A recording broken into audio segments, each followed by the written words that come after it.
My mom took out a $500,000 life insurance policy on my baby sister 18 months before she died. After my sister drowned, my mom adopted a girl her age and began calling her by my sister's name. Lily had died just 6 weeks earlier. She had Down syndrome and was playing in the pool, and Mom said she would keep an eye on her. One moment, I was upstairs playing Twister with my friends. The next, we were all standing by the deck, watching my mom screaming and forcing air into Lily's mouth, trying to bring her back. Can you imagine finding out your own mother might have actually orchestrated your sister's death and was planning the exact same thing for you and your dad? It's a gut punch. It's a chilling thought that still keeps me up at night. But that's where my story begins. A story of unbelievable betrayal, hidden darkness, and the long, hard fight for survival. After Lily's funeral, my mom just broke. She barely spoke, sat silently in Lily's untouched room, like a ghost haunting our own house. Dad tried everything. Gentle coaxing, offering food she wouldn't touch. Then, as if someone had flipped a switch, she became manic. Obsessed. She started talking rapidly about adoption, like it was some miracle cure. And just like that, Emma arrived, a sweet, wide-eyed 2-year-old through an emergency fostering program Mom found. She looked nothing like Lily except for her age. But Mom instantly dressed her in Lily's clothes, gave her Lily's toys, and started accidentally calling her Lily. What truly shredded my heart was how quickly Mom erased Lily entirely. It was like she never existed. She banned us from talking about her, shut down every attempt I made to visit Lily's grave. Stop living in the past, she'd snap if I even dared to whisper my sister's name. But Emma wasn't Lily. Mom seemed relieved by that. She'd brag constantly to family about Emma's quick learning, how easily she did things Lily never could. She showered Emma with praise and expensive toys, yet it felt like she completely ignored me. My soccer games, forgotten. Parent-teacher meetings, skipped. My requests for help or just a moment of her attention, brushed aside. I started building model airplanes to cope, something Lily always loved to watch me do. I even won a competition at school, but Mom barely acknowledged it. Dad noticed, offering awkward encouragement, but we both felt utterly powerless against Mom's fragile mental state. As Lily's first death anniversary approached, I tentatively suggested a small memorial at her grave. Mom flat out refused. She'd already booked a photographer for that exact day. "These will be our first professional photos with Emma," she said, so dismissive. "But what about Lil?" I started. "There'll be plenty of anniversaries," she interrupted, her voice sharp. That broke something inside me. "You're pretending Lily never existed." I shouted, tears stinging my eyes. "You can't just replace her."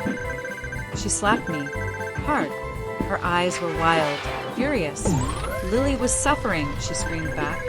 "Emma is everything Lily couldn't be." Dad stood frozen, eyes wide, a deer in headlights. Without another word, I ran to my room, slamming the door. Hours later, Dad knocked. He sat beside me, looking drained. "Something's wrong with your mother," he whispered, his voice barely audible. "I've ignored it too long." For the first time, we talked honestly. The raw truth spilled out. We agreed Emma deserved better than to be a replacement for a lost child. Dad openly mentioned divorce and custody battles. I felt a wave of guilt, but also immense relief. We weren't pretending anymore. Days later, when family arrived for Mom's planned photo shoot, Dad and I were ready. Everyone stood awkwardly in our living room as the photographer set up. My chest tightened, knowing Mom was about to pose Emma in another one of Lily's dresses. I spoke up, my voice clear and steady. "Mom has erased Lily," I said. "Emma deserves better. She's not Lily's replacement." Mom's face went white, then crimson with rage. "Don't ruin this," she hissed. Dad stepped forward protectively as murmurs rippled through the family. "You called Lily broken," I said, my voice shaking with suppressed grief, but I pushed through. "You pretend she never existed and treat Emma like some perfect dog." My aunt gasped quietly. My uncle stared at Mom with disbelief. Mom's voice rose to a guttural scream, her anger consuming her. "Emma is what Lily wasn't," she shrieked. "Lily was an embarrassment." The room fell silent. The photographer looked utterly bewildered. My aunt quietly took Emma into her arms, comforting the now scared toddler. One by one, family members started to leave, shaken and disgusted. Several called child services right there. The photographer, bless his heart, asked Mom if this meant no photos. She just screamed at him to get out. In the following weeks, Emma was temporarily placed with my aunt. My mom packed her bags and vanished the night Emma was taken away. Dad and I started therapy, grieving Lily openly for the first time. Months later, after careful evaluation, Emma returned to us. Dad legally adopted her, and we slowly, painstakingly, rebuilt something resembling a family. We thought everything was finally behind us. But then, months later, Dad and I finally felt ready to clear Mom's belongings from storage. And among her papers hidden behind old files, I found a manila envelope. Inside was a life insurance policy, $500,000, dated 18 months before her death. My hand shook. The details blurred through my tears. I couldn't process what I was seeing. Dad was in the other room, sorting Christmas decorations. I walked over, the papers trembling in my grip. He looked up, saw my face, and I handed him the envelope. He read it once, then again. His face went utterly pale. We sat there in silence for what felt like hours, the fluorescent lights humming overhead. Finally, he spoke a bare whisper. "We need to look through everything more carefully." We spent the next 3 hours sifting through every single paper. We found 2 more policies, one on me, one on Dad, all taken out around the same time, all for substantial amounts. My stomach churned. Dad's hands were steady, but I saw the tension in his jaw. We didn't talk much on the drive home. Emma was with my aunt for a sleepover. The house felt too quiet. Dad made coffee, even though it was late, and we sat at the kitchen table, the documents spread out like a morbid puzzle. He kept running his hand through his hair, a nervous habit I'd never noticed before. The kitchen clock ticked loudly. I asked him what we should do. He just shook his head. "I don't know." We both knew what those papers suggested, but neither of us dared to say it out loud. The coffee got cold. We stayed up until 3 a.m., just sitting, trying to make sense of it all. Outside, a storm rolled in, rain pattering against the windows like insistent fingers. The next day, Dad called a lawyer friend, not for legal advice, he said, just to understand insurance policies better. I listened from the hallway as he spoke in careful, measured tones. When he hung up, he looked years older. He told me these policies weren't unusual, but the timing and amounts raised serious questions. We decided not to tell anyone yet, not until we understood more. Dad quietly started gathering financial records. I helped. We found credit card statements showing Mom had been in significant debt before Lily died. After Lily's death, everything was paid off. The papers painted a picture neither of us wanted to see. I started having nightmares, waking up gasping, seeing Lily in the pool. But now Mom was there too, standing and watching. Dad heard me one night, came to sit on my bed. We didn't talk. He just sat there until I fell back asleep. This became our routine for weeks. Emma came back home, and we tried to act normal. She was talking more now, calling Dad Dada, and me a shortened version of my name.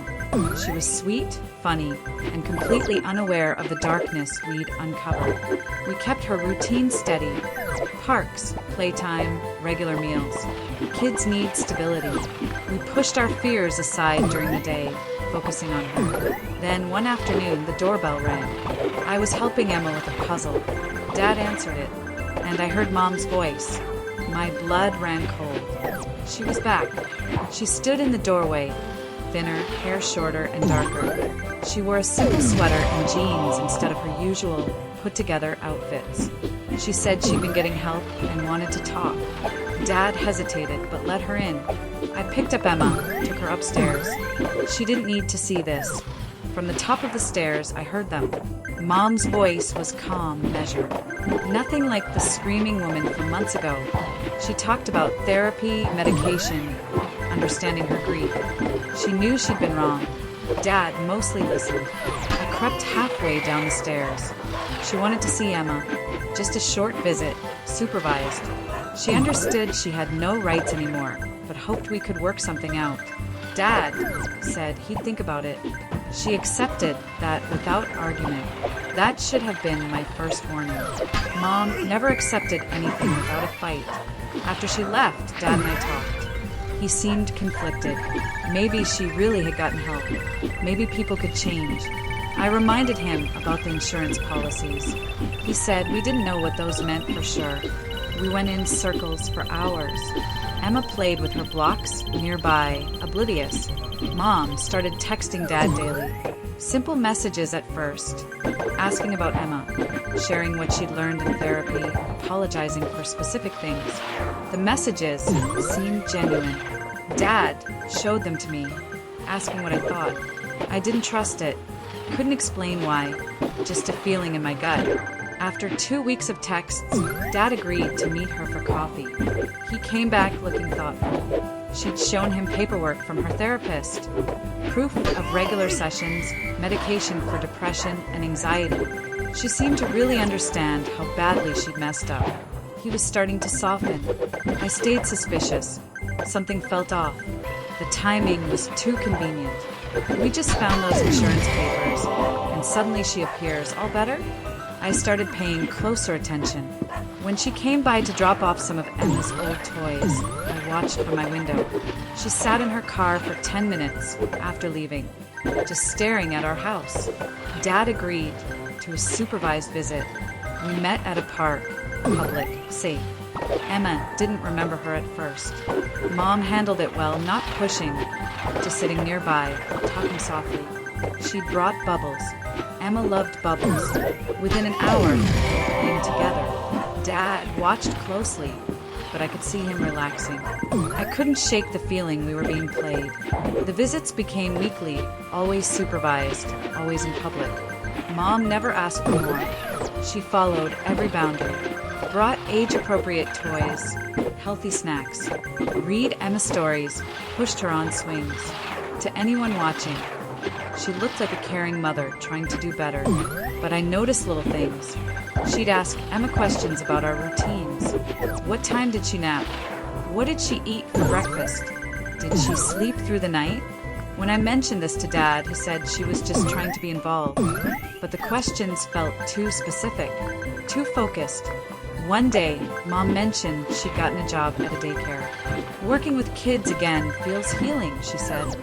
She was living in a small apartment across town, rebuilding her life slowly. Dad seemed impressed. I felt sick. Why would someone who'd lost custody be allowed to work at a daycare? I looked up the daycare online. It existed, but when I called, pretending to be interested in enrollment, they'd never heard of my mother. I told Dad immediately. He confronted her. She laughed it off. She'd gotten the name wrong. It was a different daycare. She even showed him a pay stub. The unease in my stomach grew. Mom started suggesting longer visits. Maybe Emma could come to her apartment for a few hours. Dad said no. She accepted it gracefully, but brought it up again the next week and the next. Gentle pressure, planting seeds. I watched Dad start to consider it. After all, she'd been doing so well. I decided to follow her one day. I know that sounds crazy, but I needed to know where she really lived. I borrowed my friend's bike, stayed far behind her car. She didn't go to the apartment complex she described. She went to a motel on the outskirts of town, the kind that rented by the week. I took pictures with my phone and showed Dad that night. He confronted her again. Another easy explanation. She was between apartments. The motel was temporary. She hadn't wanted to seem unstable. She cried about being embarrassed. Dad bought it. I didn't. The lies were piling up, but each one seemed so reasonable on its own. Emma started having nightmares after the visits. Nothing major, just waking up crying occasionally. Mom suggested it might be because the visits were too short. Emma was getting attached and having to say goodbye. Maybe longer visits would help. The logic was twisted, but almost made sense. Dad started wavering. I began recording our conversations with Mom on my phone. Just audio. Most of it was boring, but sometimes she'd say things that felt wrong. Comments about how Emma would be happier with more stability, how split custody was so hard on kids, how maybe we should think about what was really best for Emma. One recording caught her on the phone when she thought we couldn't hear. She was talking about timelines and patience and how everything was going according to plan. When I played it for Dad, he said she was probably talking about her therapy goals. I wanted to scream. How could he not see what was happening? The visits continued. Mom brought up overnight visits again. Just one night, she suggested. Emma could see her apartment, have a sleepover. Dad was actually considering it. I begged him not to. We argued constantly. He thought I was paranoid, letting my anger cloud my judgment. Maybe I was, but maybe I wasn't. Then Mom made a mistake. During a visit, Emma fell and scraped her knee. Nothing serious, just a little blood. Mom completely overreacted. She scooped Emma up and started heading for her car, saying she needed to go to the hospital.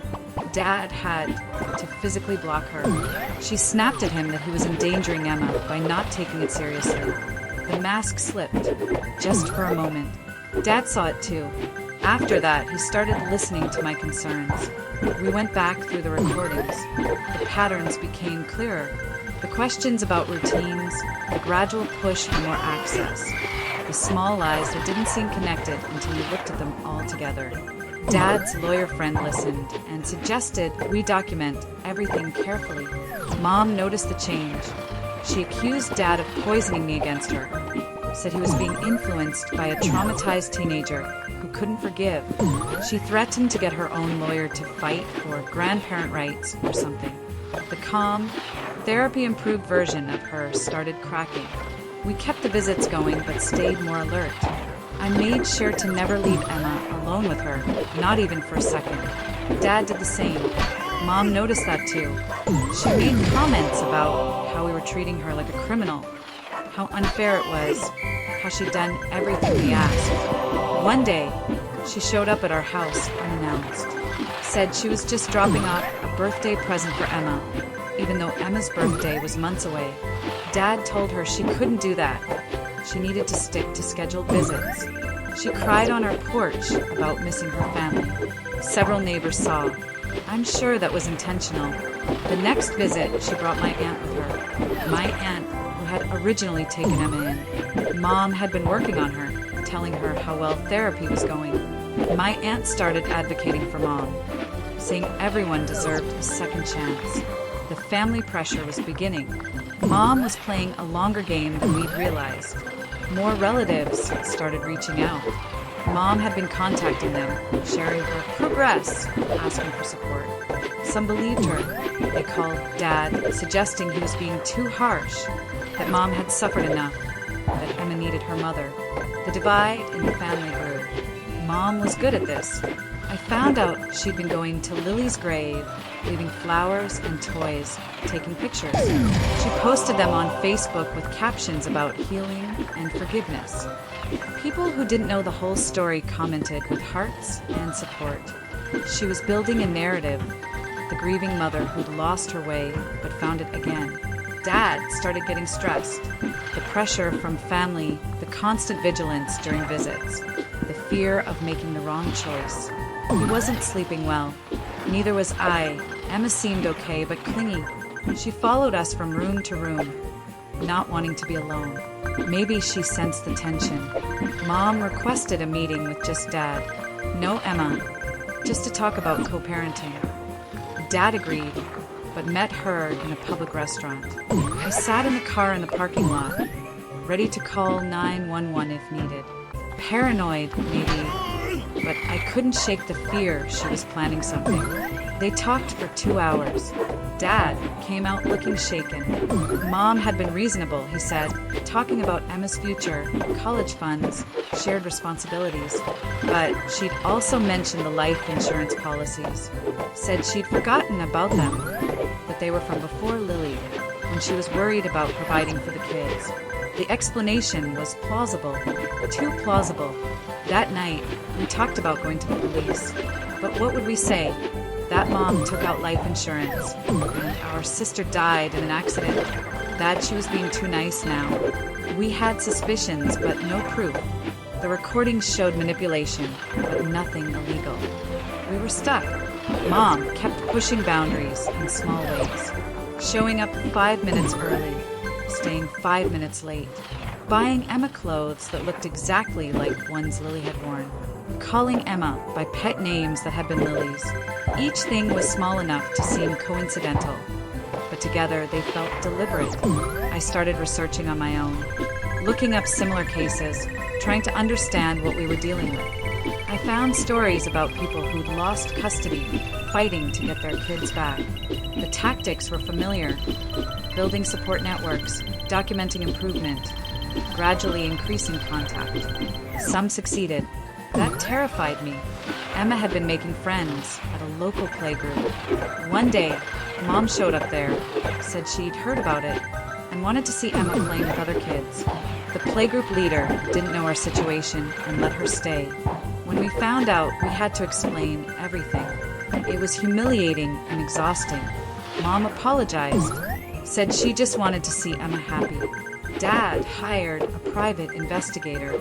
I didn't even know that was a real job outside of movies. The guy was nothing like TV, just a normal-looking man with a boring car. We started following Mom, checking her background, verifying her claims. It cost money we didn't really have, but Dad said it was necessary. The investigator found interesting things. Mom's therapist was real, but she'd only been going for 6 weeks, not the months she'd claimed. The daycare job was real, but she'd been fired after 3 weeks for being too intense with the children. The apartment she'd finally shown us, she was behind on rent. The story she'd built was full of holes. We documented everything the investigator found. Dad's lawyer friend said it was good, but might not be enough. Family court was tricky. Mom hadn't done anything clearly dangerous. Being an imperfect person wasn't illegal. We needed more if we wanted to protect Emma permanently. Then Mom escalated. She filed papers with the court requesting formal visitation rights. Said we were being unreasonable, denying Emma a relationship with her mother. The papers made us sound like the bad guys. Dad scrambled to find a real family lawyer. The retainer alone was thousands of dollars we didn't have. The lawyer reviewed everything. The insurance policies were concerning, but not proof of anything. The lies were troubling, but not necessarily disqualifying. The manipulation was clear to us, but might not be to a judge. We were told to keep documenting everything and hope Mom made a bigger mistake. Family members started taking sides. Some supported us, having seen Mom's behavior firsthand. Others thought we were being cruel, keeping a mother from her child. Family dinners became battlegrounds. Emma picked up on the tension, becoming fussier and more anxious. We tried to shield her, but kids sense everything. Mom's visits became performances. She was the perfect mother for those 2 hours every week. Engaged, patient, loving. Anyone watching would think we were monsters for limiting her access. She probably knew we were recording now and was careful with her words. But sometimes I'd catch her looking at Emma with an expression I couldn't read. One visit, she brought up Lily again, told Emma she had a sister in heaven who loved her very much. Dad shut it down immediately, but the damage was done. Emma started asking about her heaven sister.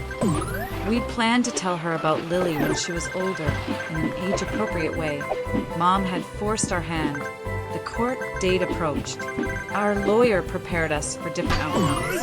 Best case, the judge would see through Mom and deny her request. Worst case, she'd get unsupervised visitation or even partial custody.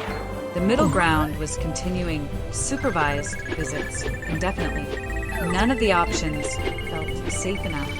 Mom's lawyer painted her as a reformed woman who'd addressed her mental health and just wanted to be part of her daughter's life.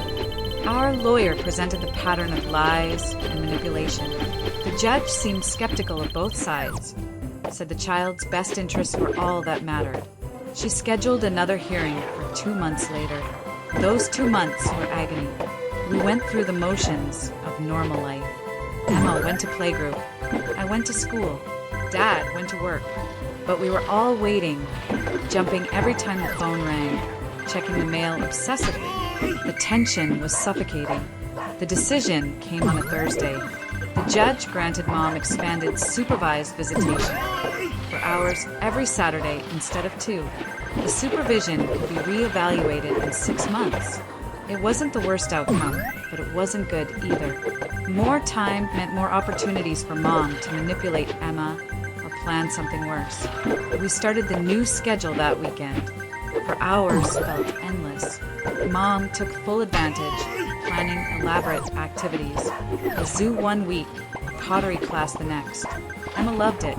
Started asking about Mom during the week, wanting to call her. The attachment Mom wanted was forming. I kept recording everything. Hours of boring conversation, punctuated by moments that made my skin crawl. Mom teaching Emma to keep secrets from us.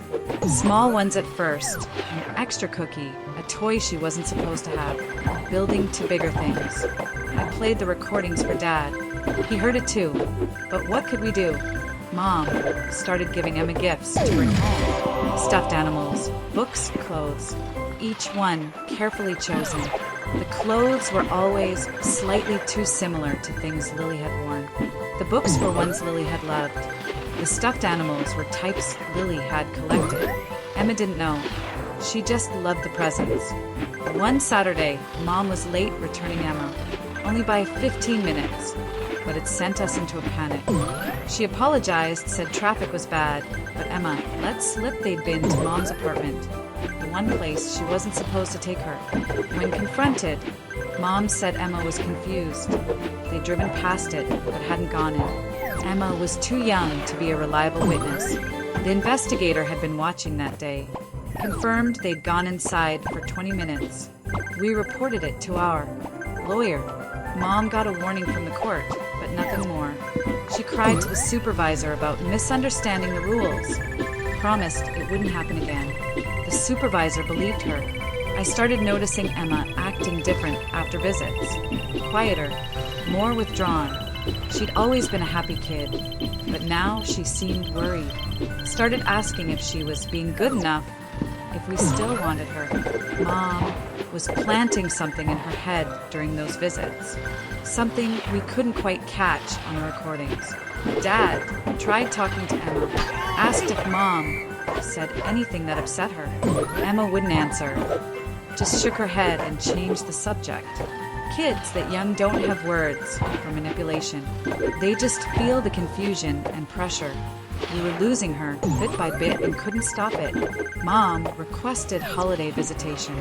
Wanted Emma for part of Christmas. The audacity made me furious.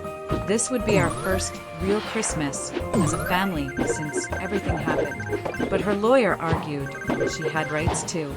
The court agreed to 2 hours on Christmas Eve. Another victory for Mom. The 6-month review approached. Mom had been following the rules, mostly. The apartment incident was considered minor. Her lawyer pushed for unsupervised visitation, overnight visits, maybe even shared custody eventually. Our lawyer fought back, but I could see the judge considering it. Mom's performance had been nearly flawless. Then everything changed. Mom made a real mistake. During a visit, she took Emma to get her ears pierced. Came back with Emma crying, ears red and swollen. Said Emma had begged for it. The supervisor had been in the bathroom when it happened. Dad was furious. You need parental consent for piercings. Mom didn't have that right. We rushed Emma to the doctor. The piercings were badly done. Already infected. They had to come out. Emma screamed through the whole process. Mom tried to apologize, said she just wanted to do something special for Emma, but the damage was done. The judge finally saw what we'd been trying to show all along. The review hearing was different this time. The judge was angry about the piercing incident, called it a serious breach of trust and boundaries.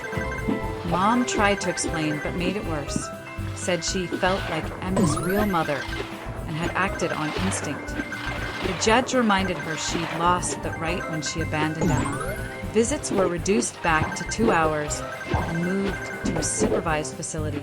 No more fun outings, just a sterile room with toys and a social worker watching. Mom was furious but tried to hide it. Her mask was cracking more often now.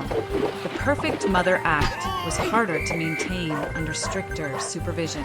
Emma was confused by the changes, asked why she couldn't go to the zoo with Mom anymore. We explained, as simply as we could, that Mom needed to follow rules to keep everyone safe. She didn't really understand, but accepted it. Kids are adaptable. She started relaxing again, anxiety fading. Mom's family pressure campaign intensified. Now, we were the villains who'd taken away her privileges over a simple mistake. The calls and messages increased. Some relatives threatened to cut us off entirely.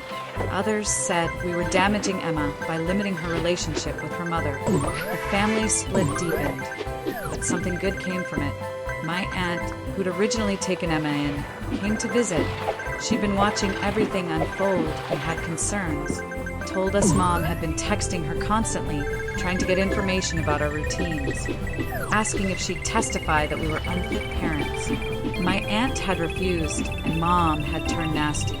We added my aunt's testimony to our file. More evidence of Mom's manipulation. Her network of support was starting to see through her act.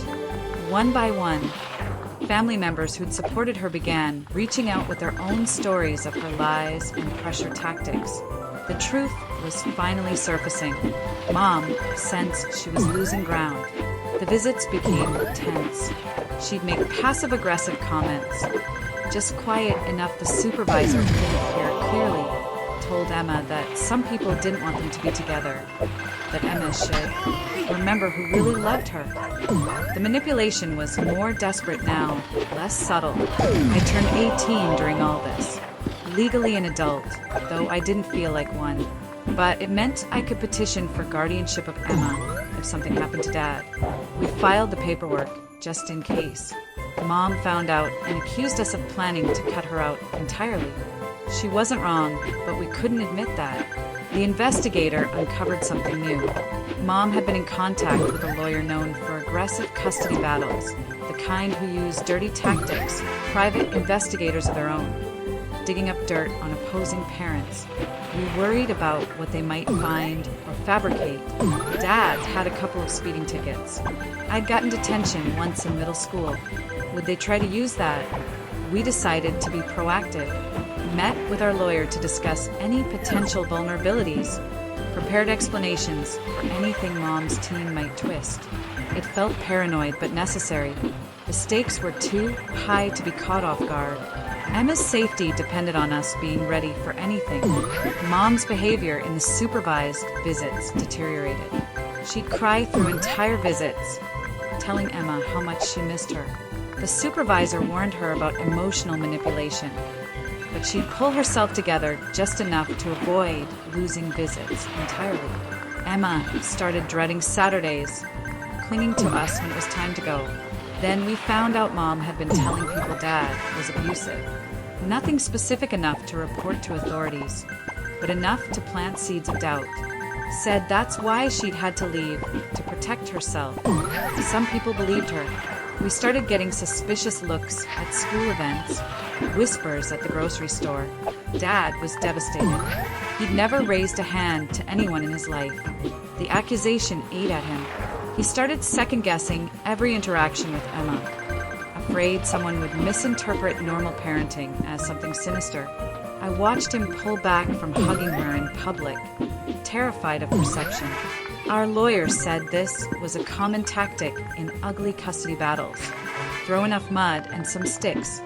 We documented everything, prepared character witnesses, but the damage to Dad's reputation was real. Some people would always wonder if there was truth to Mom's claims. It made me hate her even more. The stress was affecting all of us. Emma had started wetting the bed again. Dad was losing weight, barely eating. I was failing a class for the first time in my life. Couldn't concentrate on anything but protecting our family. We were surviving, but at a cost. Mom was winning even while losing. Then came the night that changed everything.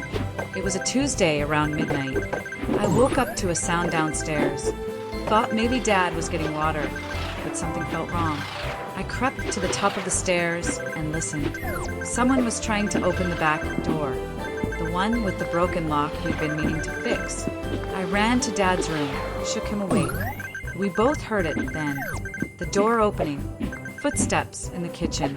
Dad grabbed the baseball bat he kept by his bed, told me to get Emma and lock ourselves in the bathroom.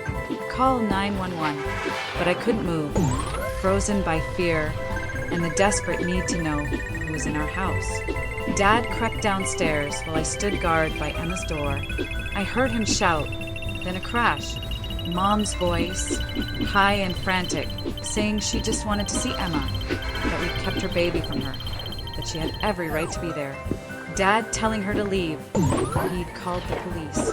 More crashing. I finally moved, running to Emma's room. She was sitting up in bed, eyes wide with fear. "What's happening?" she whispered. I scooped her up, feeling her small body trembling against mine. Carried her to the bathroom and locked the door. Called 911 with shaking hands.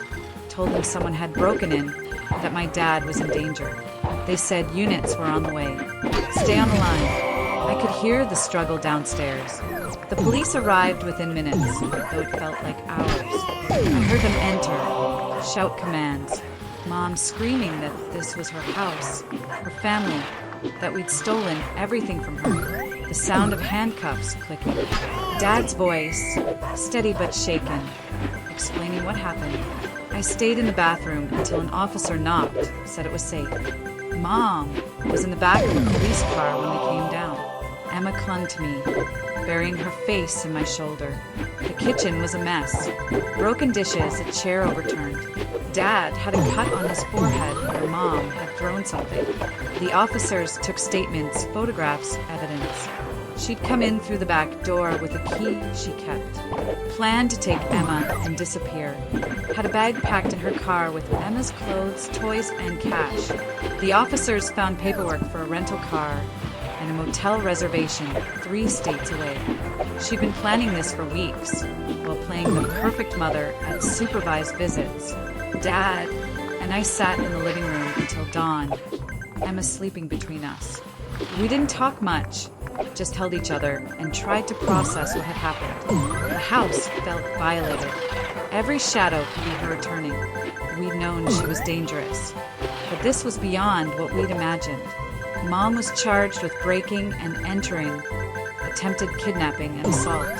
Her lawyer tried to spin it as a mental health crisis brought on by being kept from her child, but the planning showed clear intent. The judge, who'd been sympathetic before, now saw what we'd been trying to tell everyone.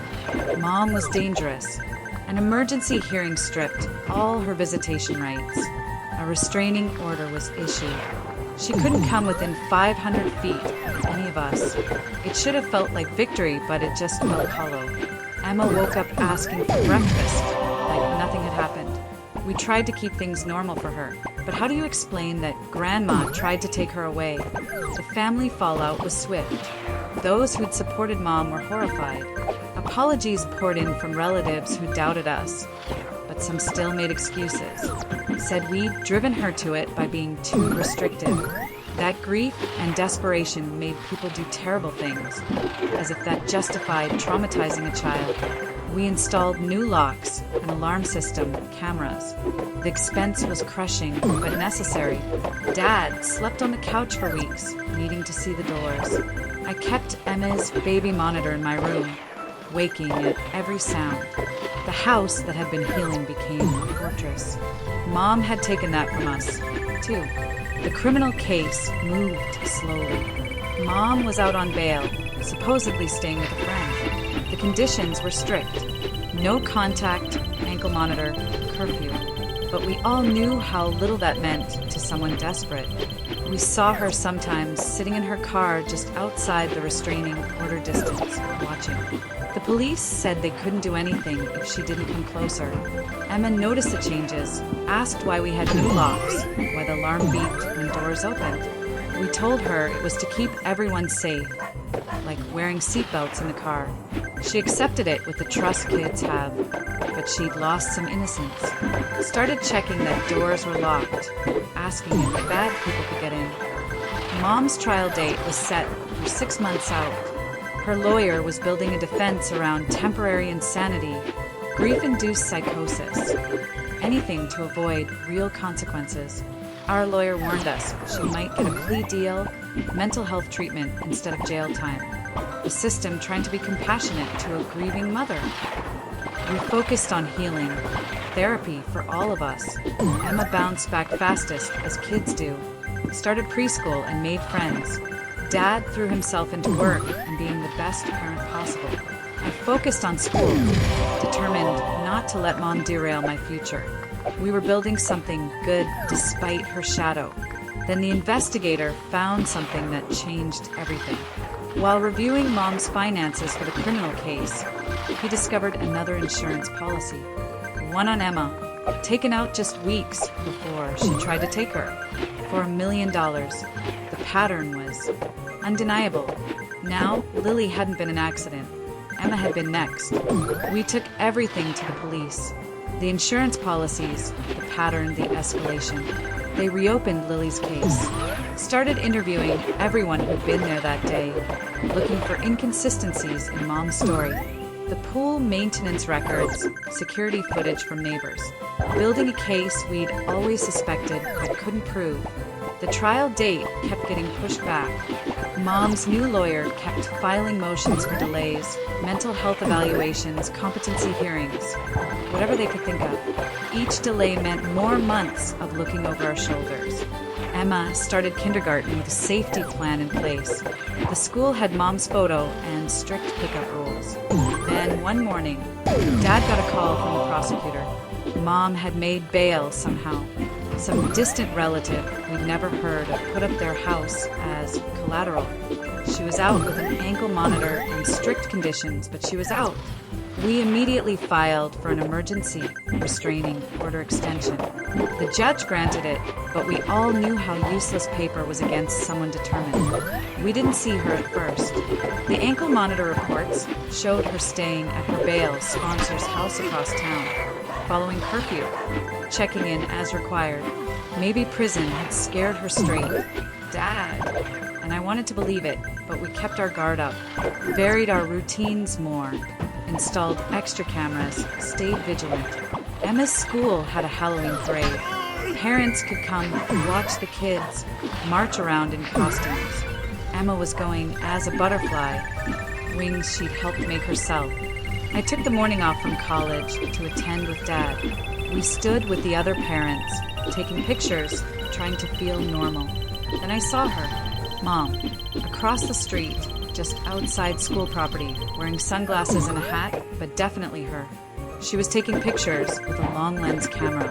I grabbed Dad's arm, pointed her out. He immediately moved toward her while I called 911. But she saw us notice her and walked quickly away. By the time police arrived, she was gone. The ankle monitor showed she'd never left her approved address. The prosecutor said she must have cut it off and someone else was wearing it. They arrested her bail sponsor for aiding a fugitive, put out a warrant for Mom.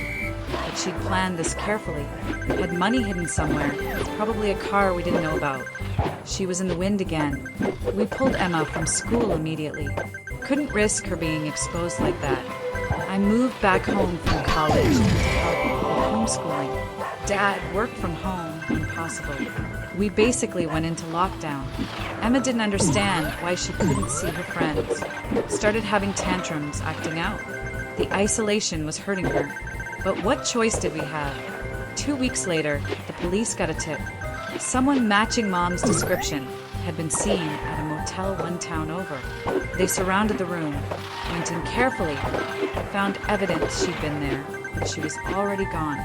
She'd been using stolen credit cards and fake IDs. The police said she was getting desperate, making mistakes. They'd catch her soon. I started sleeping in Emma's room, put a lock on the inside of her door. Dad slept downstairs on the couch most nights. We were exhausted, running on adrenaline and fear. Emma wet the bed almost nightly, started sucking her thumb again, a habit she'd outgrown years ago. We were all regressing under the stress. Then Mom made contact, not directly, but through Emma's old daycare. Called, pretending to be from the school district, asking about Emma's records. The daycare director recognized her voice, called us immediately. Mom had been fishing for information about where Emma was now. The daycare hadn't given her anything, but it showed she was still hunting. We hired private security. Couldn't afford it, but couldn't afford not to. A retired cop who sat outside our house in shifts made us feel slightly safer, but also like prisoners. Emma asked why the man was always in the car outside. We told her he was a friend, making sure we were okay. She was too young to understand the real danger. One night, the security guard called Dad's cell. Someone was creeping around the backyard. Dad called 911 while I got Emma and locked us in the bathroom again, becoming a horrible routine. The guard confronted the person and ran. Police found footprints. A crowbar dropped by the fence. Couldn't prove it was Mom, but who else would it be? The prosecutor was furious about the bail situation. Pushed hard for faster trial dates, better resources to find Mom. But the system moved slowly. We were just one case among hundreds. A family court dispute gone bad. Not a priority like murder or terrorism. We felt abandoned by the very system meant to protect us. Dad's health started suffering. Chest pains that sent us to the ER twice. Stress, the doctor said. He was prescribed anxiety medication, told to try to relax. How could he relax when his ex-wife was stalking his family? When his daughter couldn't have a normal childhood? When every noise might be her trying to break in?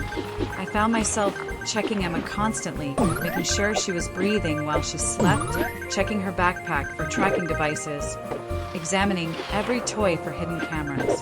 Paranoid behaviors that I knew were crazy, but couldn't stop. Mom had turned us into nervous wrecks without even being present. The psychological warfare was working. Then we got lucky. Mom tried to access her old bank account from a library computer. The bank flagged it, called the police. By the time they arrived, she was gone, but they had security footage. She looked terrible. Thin, hair matted, clothes dirty. Living on the run was taking its toll. Good, I thought. Let her suffer. The footage gave police a direction to search. They found her car abandoned in a parking garage. Inside were maps with our house circled, Emma's school schedule from before we pulled her out, photos of all of us taken from a distance, detailed notes about our routines. She'd been watching us for weeks before we'd noticed. The violation made me physically sick.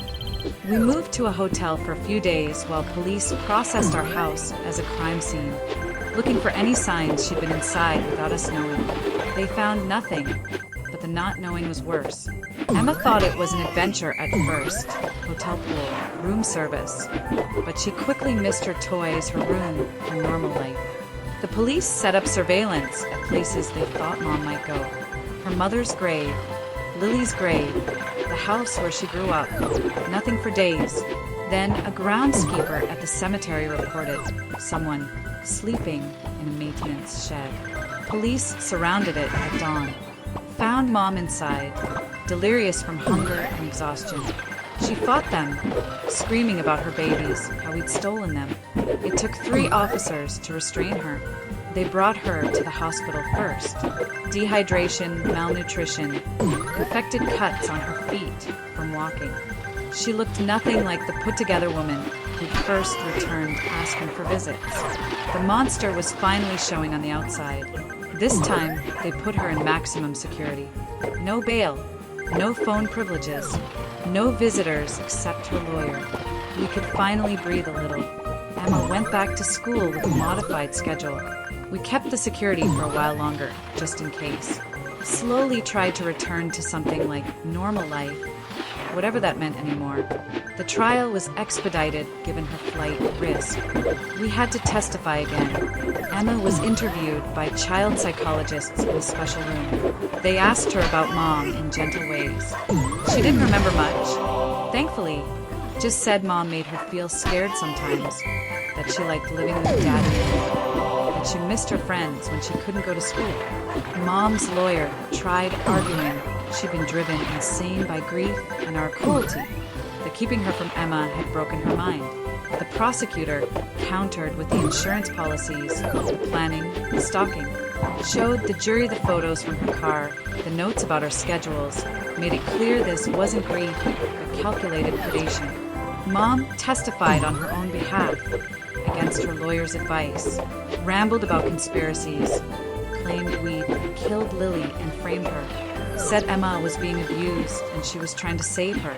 Even her own lawyer looked uncomfortable. The jury saw a dangerous, delusional woman who would never stop coming for Emma, exactly what she was.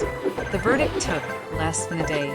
Guilty on all counts. The judge gave the maximum sentence.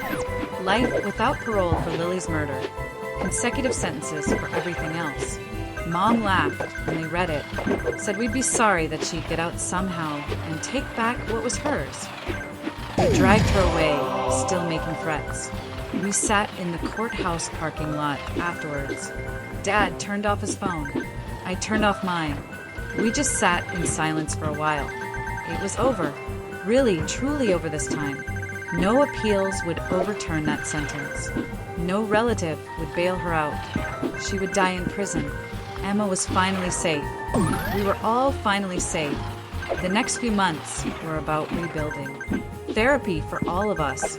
Emma had play therapy to process the trauma in kid-appropriate ways. Dad and I had individual and family sessions, learning to not jump at shadows, to trust that doors would stay locked, that strangers were usually just strangers. It was harder than it sounds. Emma bounced back fastest. Kids are resilient when they feel secure. She made friends at school, joined a soccer team, had sleepovers, normal kid stuff we thought she might never have. She still had nightmares sometimes, but less and less. Started talking about when she grew up instead of being scared of tomorrow. Dad met someone at a grief support group, a widow with kids of her own. They took it slow, both carrying baggage, but it was nice seeing him smile again. Have someone to talk to who understood loss and single parenting. Emma liked her kids. Started feeling like maybe we could be a bigger family someday. I went back to college, stayed close to home, came back most weekends, but I needed to build my own life too. Changed my major to social work. Wanted to help kids like Emma, families like ours.